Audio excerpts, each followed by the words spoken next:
Channel of Vadodara. Dabhoi ST ડેપોથી Radhe complex સુધી ડભોઈ નગરપાલિકા દ્વારા રેલિંગ નાખવામાં આવી છે, જેમાંથી કેટલીક રેલિંગ તૂટેલી હાલતમાં જોવા મળી રહી છે તો કેટલાકના સળિયા બહાર દેખાઈ રહ્યા છે।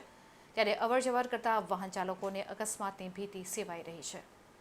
આ રેલિંગને કેટલીક જાળીઓ બહાર નીકળી ગઈ છે, જતા આવતા વાહન ચાલકોને અકસ્માતનો ભય સતાવી રહ્યો છે। ત્યારે વહેલી તકે નગરપાલિકાના સત્તાધીશો આ રેલિંગ સરખી કરાવે તો અહીંથી જતા વાહન ચાલકોને તકલીફ વેઠવાનો વારો ન આવે। ઘણી વખત સાંજના સમયે અહીં અકસ્માતો પણ સર્જાતા હોય છે।